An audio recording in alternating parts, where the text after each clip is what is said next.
Hello, hello again, ladies and gentlemen, and everybody else watching. This is your host, Madman, and this is episode 7 of season 3 of Aeon Flux. Again, we're doing this backwards.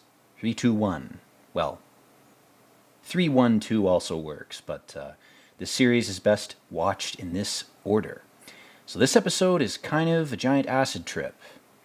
I still don't know what the fuck's happening in this, and I've watched it about 10 times. So we're going to have some fun just riffing and speculating in this one.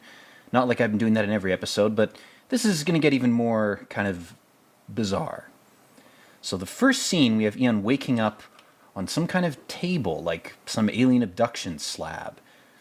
And then right away after that, we cut to her in a tree. Holy shit, what's going on? She's in the apocalypse now, listening to Trevor. Trevor's like the antithesis of Kurtz. He's going full civilization. If he could just replace everybody with robots, he would instantly do it. He's the Jeff Bezos of this series. And Aeon's tracking them. She's trying to figure out what's he doing, what kind of creepy shit is he getting up to. And she fucks up. Again, human error, mistakes, entropy, random chance. That's the real villain in this series. If you pay attention to why the episodes play out the way they do, it's brilliant. Because the people who wrote this understand that to make a story realistic, you have to have random chance. Your epic heroes can't be Marvel characters and make no mistakes, or mistakes that are conveniently explained away by the narrative or Deus Ex Machina out of existence. They have to make mistakes that have real consequences. That's how to write a character 101. It's sad that I'm praising that in this because it's so rare these days. Characters are either complete drones that follow the plot narrative or they're total perfect heroes. And anytime writers try to put them somewhere in between, they end up with just schizo garbage where the character just vacillates between those two extremes. They're either perfect all the time, or when they make a mistake, it's obvious that they made it just for the plot. Mistakes in this change the plot, or they appear to. So they lost Aeon, she fell into a river.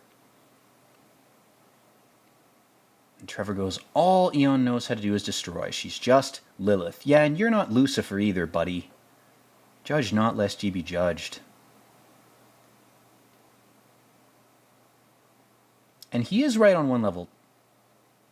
Aeon does want to fuck with his plans, to kind of mess with him. That's her job. She's a double agent spy for the Monicans, right? Now this creepy boy shows up. He's like some kind of spirit. He says, what rises must converge. And Trevor and Aeon really should just be together and start a family. Maybe they can't because of their jobs, right? They're destined to be star-crossed lovers. But he goes, you've got to at least confront the possibility of that lifetime if you're going to claw your way up out of hell, aka reality. And she finds an epic spirit Halloween corpse. Ooh, pretty spooky. He's got a fucking Watchman smiley face necklace. This kid is based. And again, he's sort of just silently leading her up the ladder into this ruined laboratory complex, this underground sci-fi city from the 70s. She goes, I found your secret city, motherfucker. And again, there's a creepy thing with this kid. There's an Oedipus complex type thing with her and the kid. I'm not going to get into that. It's obvious. Again, it's eyes wide shut shit. It's trying to distract you. The series is not advocating that or actually asking you to focus on it as a viewer. What it's doing is it's using it as a distraction. Which is a consistent theme in this series.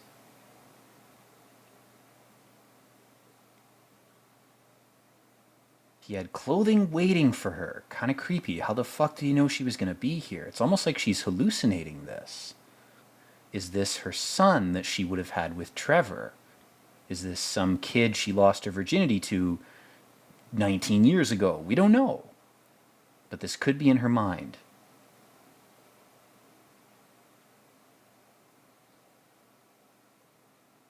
Or is this the male version of her? Is it her alter ego? Her childhood self, just a different gender? We don't know. Again, this episode is kind of whack. you know, I'm very ballsy in my interpretive theories about other episodes in this season. This one breaks my head in half. I don't know what the fuck they're trying to say with this. It's a whole bunch of shit. Maybe it's just a shitty episode. I don't know. That's entirely possible. This guy's spouting off Buddhist, New Age 1990s dialogue. He goes, I've been here forever. He's some kind of spirit. If he's a figment of her imagination, he represents eternity. He represents some form of cyclical, eternal reincarnation or, whatever.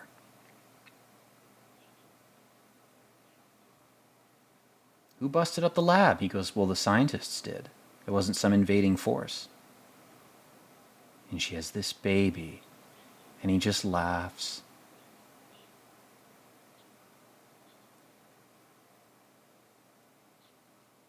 And when he says this one remembers its function, he's talking about Aeon. He's like, you remember you're supposed to be a woman and have a child, but you don't even know you've remembered it.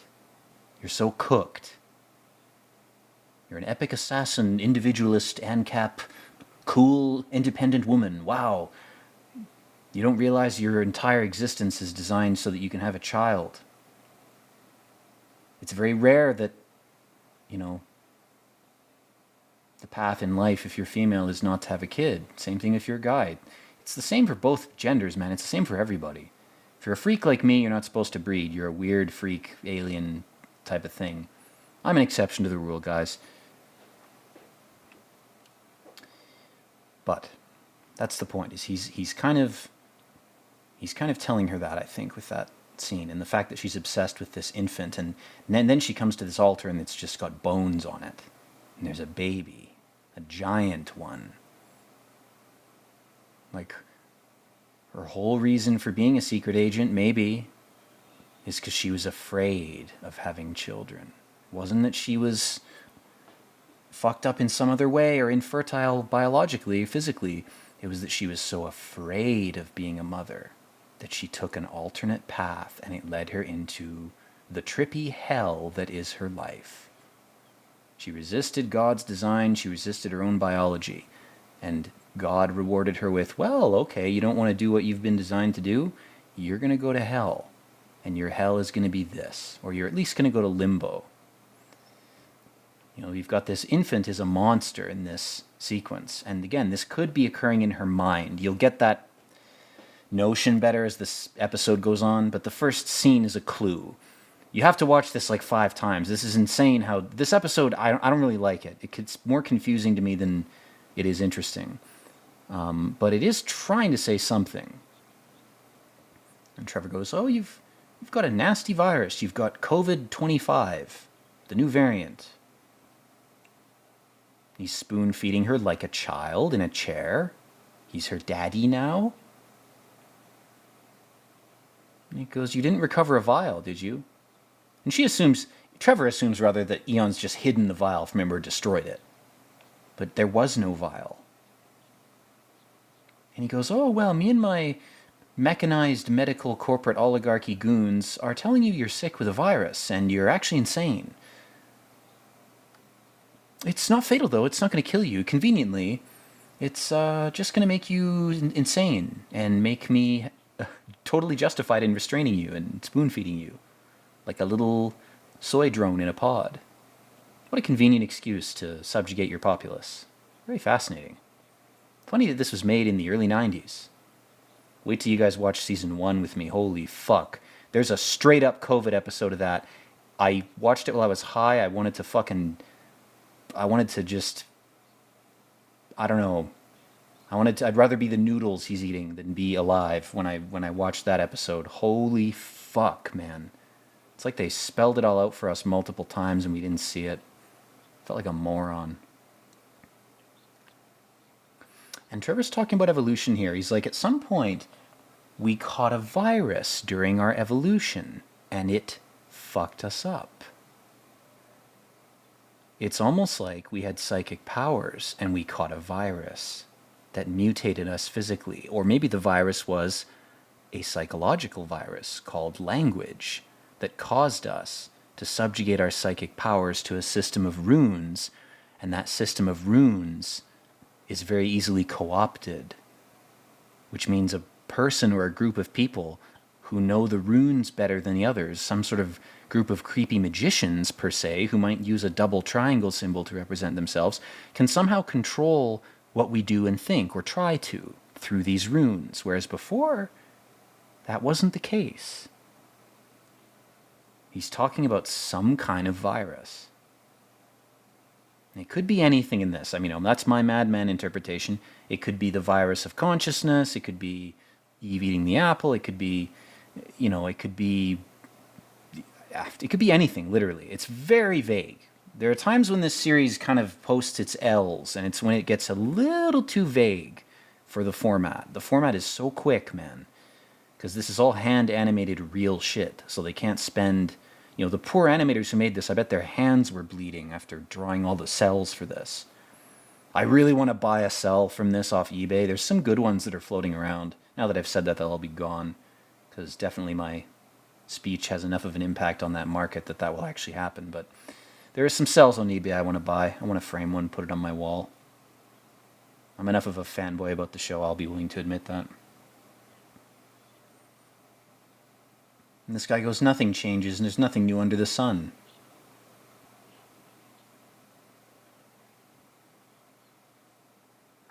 And he goes, I bring the giant baby things to eat. She's very strong. You have to be good to her. Good to your maternal instincts.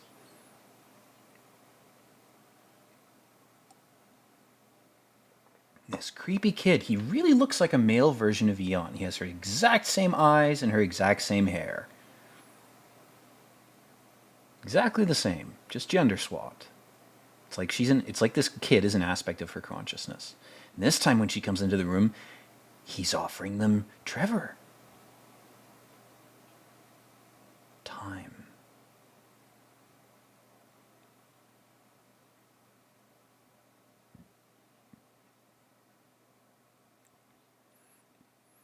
And very creepy. It's like she's accessing different bubbles of time, because Trevor has the vial now. It's like it's an alternate point in time when he came back again without his hazmat suit and brought the vial with him. Almost like he was telling her something in a non-linear temporal way.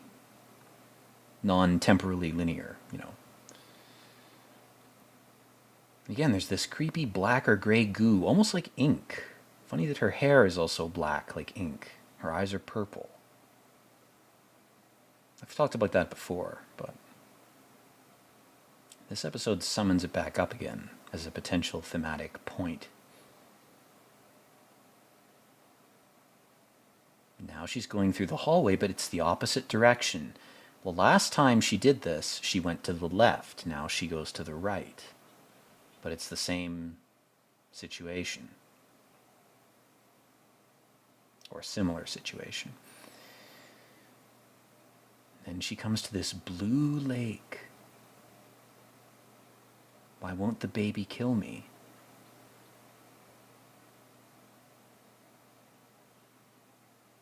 And he has it. It's a blue liquid. He's like, you're not ready for real knowledge. You're not ready to be blue-pilled.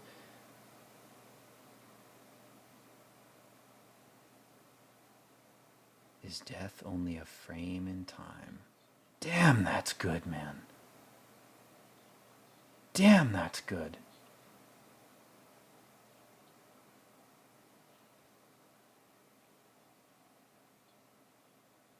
To you I deed all that I am. He deeds it. Interesting choice of phrasing.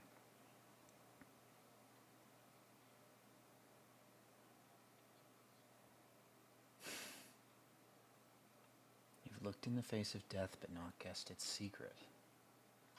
And she goes, you're being too New Age Buddhist astrology for me, man. I gotta tie you to a ladder so that I can try to control what's going on here in this hallucination. This whole episode is, I think, supposed to be a hallucination. Not like, I don't think any of it's real. The problem with this series is, though, you could interpret the whole series that way, but anyway.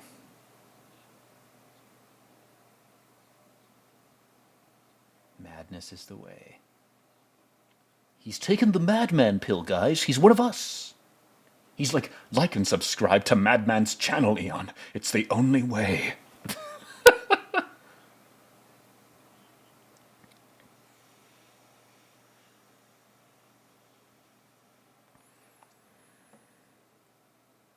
And she wakes up again from her ketamine hole, and she's like, holy fuck, not this shit again. Have you ever had that dream where you imagine you're waking up and getting out of bed, and then you realize it's a dream, and you wake up again, but then it's a dream again? I've had that happen a few times. You have to be kind of faded, but it's like a sleep paralysis thing, right? Where you have a very convincing dream of waking up and getting out of bed to go take a piss or whatever. And then as you're walking out of bed, you're like, wait, this isn't real. And then you wake up in your bed again. It's a common thing. Everybody's had, or most people, if not, everyone has had a dream like that. And Aeon's feeling all this guilt, all this stuff that's happened. And this baby Buddha thing is showing her, it's like it's showing her all her sins.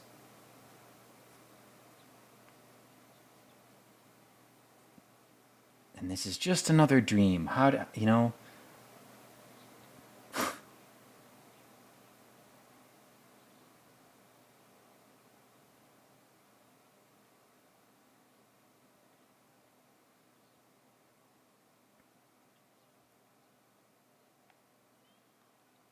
She's like, no, I won't fuck Trevor and be a normal woman and have a child. I'll go be a cool secret agent instead. Jesus Christ, man. So funny once you can see it. I am before names. So she just trolls him. It's like, fuck your pseudo-intellectual crap.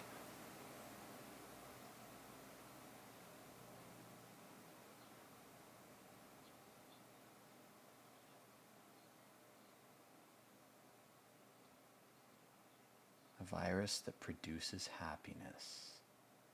It's almost like the pursuit of happiness is just the pursuit of sensory pleasure.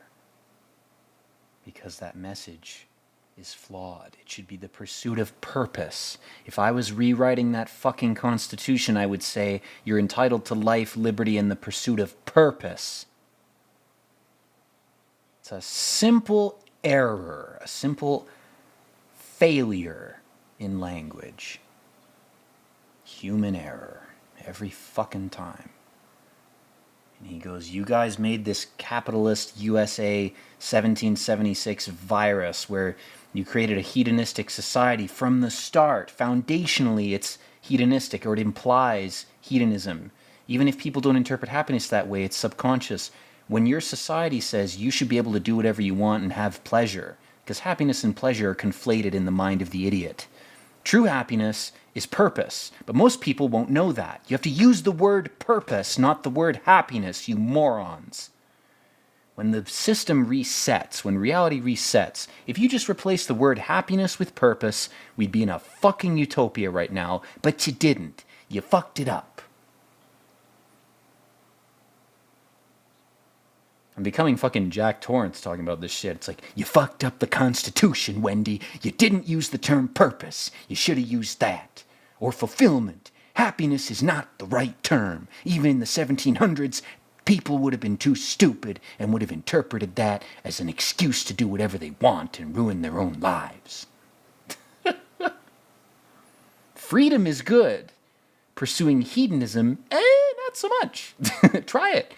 In a year, you'll be bored, or you'll die of a heroin overdose. One of those two things will be the outcome. Those are the two outcomes of actually pursuing happiness, quote unquote. So then we have another alternate version of this whole thing where Trevor rescues her, blah, blah, blah. They end up killed by this thing. She wakes up again. It's like she's going through alternate realities. But in this one, she's got the vial. She finally has it. And maybe it's because she refused the kid's offer. He's dead. He's dead and bound, and his Buddhist third eye drips onto her. And it's because she refused his offer of knowledge. This kid was a demon trying to tempt her, or an angel disguised as a demon.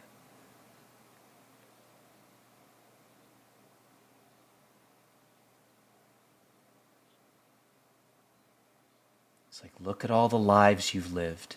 These are all the people you've been and will be. They're all the same.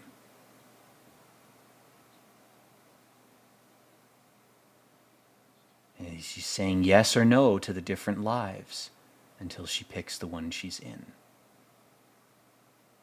Because she hasn't lived this one before.